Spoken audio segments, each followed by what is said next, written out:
pessoal. Vamos à nossa primeira aula, então. Nessa primeira aula eu vou fazer uma introdução à geofísica, vou apresentar a geofísica para vocês, quais são os objetivos e algumas questões relacionadas, certo? Então vamos lá. Bom, então, primeiro de tudo, né? Vamos à geofísica. Primeiro, o que é a geofísica? A geofísica é uma ciência que estuda a Terra através das suas propriedades físicas, né?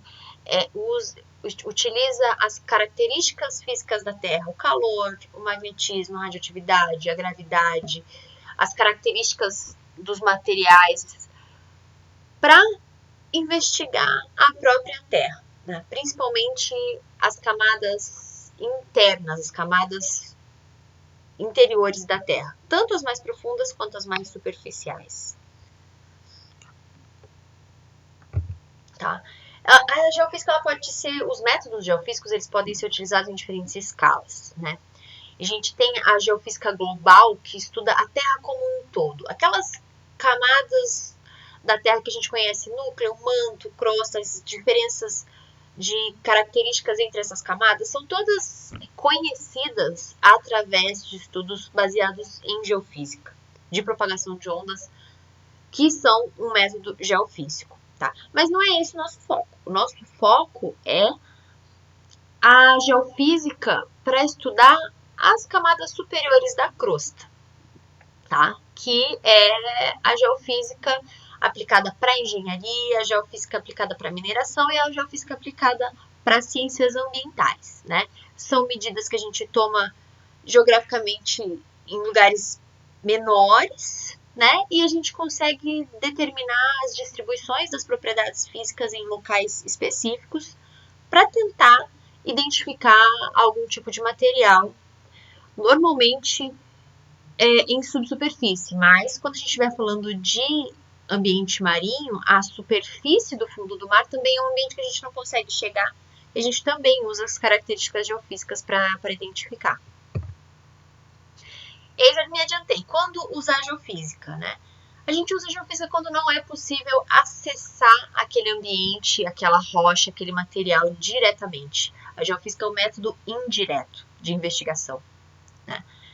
E também, por ser um método indireto, é um método que a gente consegue acessar áreas maiores em um tempo um pouco mais curto. A gente não precisa coletar rochas pontualmente, coletar testemunhos pontualmente. A gente deixa um equipamento ligado e sai fazendo o levantamento. A gente levanta uma área muito maior do que se a gente tivesse que fazer coletas e amostragens in situ. Tá? Mas a geofísica ela simplesmente estima a geologia, a gente estima as camadas, estima os materiais, estima o que existe. A gente não mede nem observa nada. Então, todo o estudo geofísico ele envolve muita interpretação e é suscetível a muitas ambiguidades e incertezas que tem que ser levado em consideração, né? Pelo fato da gente conseguir investigar uma área relativamente grande num determinado espaço de tempo curto, a gente pode considerar que o método geofísico é um método barato. Tá? Normalmente, o ideal é você faz uma investigação indireta e associa com algumas observações in situ, com observações diretas, que não precisam ser grandes observações. Algumas observações já são suficientes para validar aquilo que você está observando indiretamente, né? Então, na geofísica, essa observação direta seria através de poços, para que a gente consiga ver, quando a gente está falando de investigação de subsuperfície, a gente perfura um poço, observa as camadas e a gente associa aquilo ao que a gente está vendo na geofísica, numa área muito maior. Se a gente estiver falando de observação de superfície de fundo, a gente pode coletar amostras de sedimento para poder conferir aquilo que a gente está conseguindo enxergar com a geofísica, né? Fazer a amostragem in situ e validar, usar junto com a geofísica. Tá? Então, os métodos geofísicos eles são separados em dois tipos. Tá? A gente tem os campos naturais ou campos potenciais, que são métodos que medem de forma passiva alguma coisa, alguma propriedade física que a Terra emana, a Terra já emana naturalmente. Tá? Então, alguns exemplos. Campo elétrico, campo eletromagnético, campo magnético, campo gravitacional são alguns métodos que utilizam esses campos que fornecem algumas informações sobre as propriedades da Terra até relativamente grandes profundidades e que são passivos. Né? Esses métodos passivos a gente só usa sensores, a gente não usa emissores de nada. Esses métodos eles tendem a ser um pouquinho mais simples de implementar. E a gente tem também aqueles métodos de fontes artificiais, que a gente excita o meio com alguma fonte de energia e aí a gente observa a resposta do meio àquela excitação e essa resposta está diretamente ligada à geologia envolvida. Um grande exemplo é a geração de ondas sísmicas, né, que são os métodos acústicos, que a gente gera ondas acústicas, e as respostas que a gente consegue receber de volta dessas ondas estão diretamente relacionadas com a geologia. Né? Outro exemplo também são a geração de campo elétrico e eletromagnéticos locais. Né? Esses métodos, eles normalmente são aqueles utilizados para investigação de camadas menos profundas na crosta, mesmo porque para essa energia alcançar regiões muito profundas na crosta, as fontes têm que ser muito mais potentes, né? Então, normalmente esse tipo de método é utilizado nas partes mais rasas da crosta. Tá? Então, alguns exemplos, os métodos de fontes artificiais, que são os que a gente vai ver principalmente, né?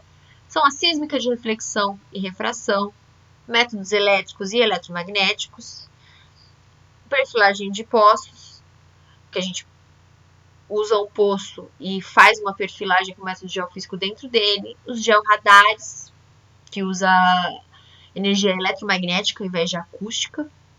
Alguns métodos potenciais muito clássicos são a gravimetria, a magnetometria, o método elétrico e eletromagnético. Tá? Então, aqui a gente tem alguns métodos, o parâmetro que ele mede e a propriedade física que está relacionada com aquele parâmetro. Tá? O principal aqui, que é o método sísmico, que é o método acústico, o que ele mede? Ele mede o tempo de percurso de uma onda sísmica que foi refletida ou refratada numa camada de sedimento ou de rocha. Né? Quais são as propriedades físicas que estão relacionadas? Né? A densidade daqueles materiais e os módulos elásticos. A gente vai ter uma aula só sobre isso, né? Que são o que determinam a velocidade de propagação das ondas sísmicas. Tá? O método gravitacional, ele mede pequenas variações do campo gravitacional da Terra. Qual que é a propriedade física que está relacionada aí? A densidade dos materiais. A gente sabe que o campo gravitacional está diretamente relacionado à massa e a densidade tem um grande fator nisso daí. Então, rochas mais densas, elas tendem a criar campos gravitacionais mais intensos do que rochas menos densas. Então, pequenas variações do que você espera na gravidade num local pode estar relacionado com a geologia subjacente, tá? E aí aqui o método elétrico de resistividade mede a resistência à passagem de um campo elétrico numa determinada região, que mede a condutividade elétrica. O método elétrico de polarização induzida mede voltagem de polarização ou resistência do solo, dependente da frequência. E a propriedade física é a capacitância. E aí a gente tem os outros métodos, tá? Aí aqui tem uma tabelinha que tem assim, o que a gente está tentando investigar, que é o target, o alvo, aqui nessa coluna, e quais as propriedades físicas mais relevantes para você investigar aquele tipo de coisa. Por exemplo, se eu estou muito interessada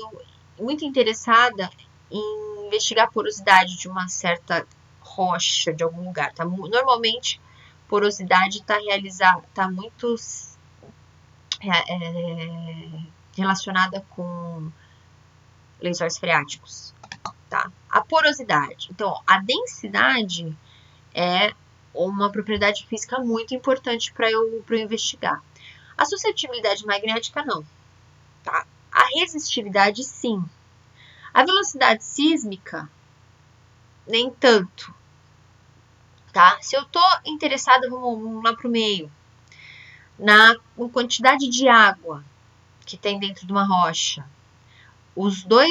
As duas propriedades físicas mais importantes para mim é a resistividade elétrica e a permitividade dielétrica, tá? Se eu tô muito interessada na estrutura subsuperficial, que é o que a sísmica principalmente olha, né? Ó, a velocidade sísmica é um parâmetro muito importante. Então, se eu estou procurando objetos metálicos ou com quantidade de minerais metálicos em umas rochas, a suscetibilidade magnética pode ser importante, a densidade, a resistividade. Então, dependendo do seu objetivo, o que você está investigando, você vai ter propriedades físicas que respondem melhor a sua pergunta e é através disso que você vai escolher o seu método geofísico para aquilo, né? Então, por exemplo, o método magnético, ele é muito utilizado para procurar minério. Principalmente, ó, a magnetita, ela tem uma suscetibilidade magnética alta, então se eu estou procurando corpos de minério, eu uso o método magnético. Para a localização do lençol freático, ó, a rocha saturada, a rocha com água e a rocha seca tem diferentes velocidades sísmicas e diferentes condutividades. Então, eu uso o método sísmico e método elétrico. Exemplos, tá, pessoal? Muito interessante usar métodos combinados, porque o método único, ele pode ter uma certa ambiguidade que pode ser resolvida pelo outro método, tá? Por como assim ambiguidade? Diferentes características geológicas podem te dar a mesma resposta num método. Então, se você usa dois métodos, você diminui essa ambiguidade, tá? Por exemplo, pesquisas de depósitos minerais metálicos no continente, normalmente se usa método magnético e eletromagnético junto. Pesquisas na plataforma continental, normalmente as pesquisas mais completas, elas associam métodos gravimétricos, magnéticos e sísmicos. Tá? E aí aqui a gente tem mais uma tabelinha daquela, dependendo das aplicações e os métodos, tá? Para vocês, a exploração de combustíveis fósseis, que é o que faz com que os métodos que utiliza muitos métodos sísmicos, esse Szinho aqui, e que faz com que os métodos sísmicos hoje estejam muito desenvolvidos,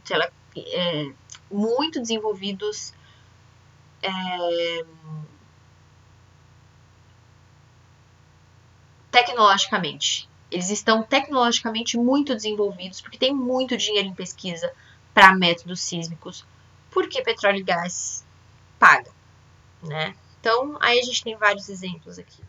Então, o problema da ambiguidade. Para a gente falar de ambiguidade, vamos só diferenciar problema direto de problema inverso. O que é um problema direto? Um problema direto é um problema que tem uma solução única e inequívoca, através daquele método que você está usando, né? E o problema inverso é um problema que você não tem uma solução única e inequívoca, que diversas possibilidades, diversas configurações de resposta poderiam ser solução para o seu problema. Tá. Então vamos aos exemplos, tá? Um problema direto na geofísica é uma ecossondagem, que é uma batimetria. A gente vai falar bastante sobre isso. Como é que funciona uma batimetria? Você gera um pulso acústico com uma característica conhecida que viaja pela coluna d'água que é uma situação muito simples de você conhecer qual que é a velocidade que esse pulso acústico está viajando pela coluna d'água. Quando ele encontra o assoalho oceânico, essa energia é refletida de volta, você tem um receptorzinho lá no seu equipamento, você também tem um reloginho, e você mede o tempo que esse pulso acústico viajou, você conhece a velocidade, então você consegue calcular a distância. A profundidade é metade dessa distância. Simples. Só que quando a gente fala de sísmica, quando as características do pulso que a gente lança, esse mesmo um pulso acústico também, só que com características um pouquinho diferentes, que também vai, além de ser refletido na superfície do fundo, ele penetra nas camadas sedimentares e nas rochas.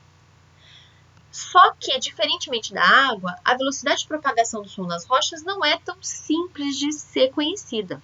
Principalmente se você não sabe qual é aquela rocha, que normalmente é o caso quando a gente está usando sísmica. Você não conhece nem quais são as rochas ou sedimentos e muito menos a espessura desses sedimentos.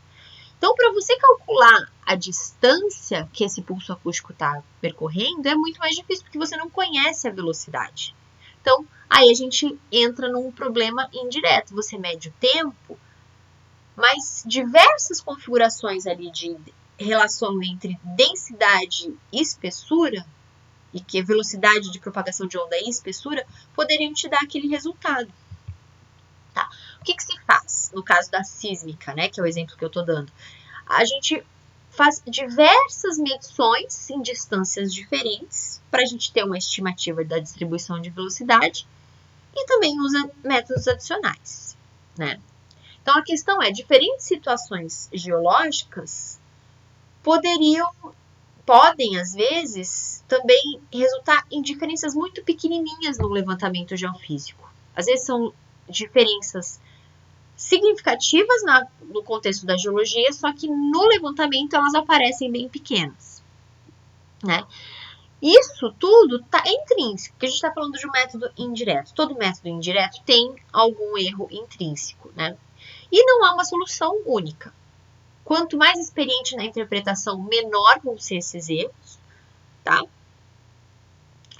A ideia é sempre tentar determinar o maior número possível de soluções que seriam possíveis e apresentar todas essas soluções na sua interpretação e criar hipóteses que diminuam as soluções possíveis, né?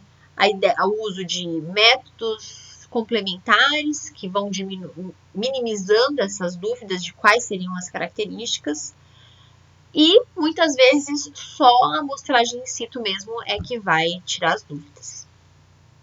Certo? Esse é o problema da ambiguidade. Bom, pessoal, essa foi a aula de hoje. Essa foi a nossa introdução à geofísica. Na sequência, a gente vai ter uma aula que eu vou dar uma breve introdução sobre os principais métodos geofísicos. E aí depois a gente entra para valer, para destrinchar os métodos acústicos. Certo? Muito obrigada. E qualquer dúvida, vamos conversar ali no fórum, certo? Fiquem bem. Até a próxima.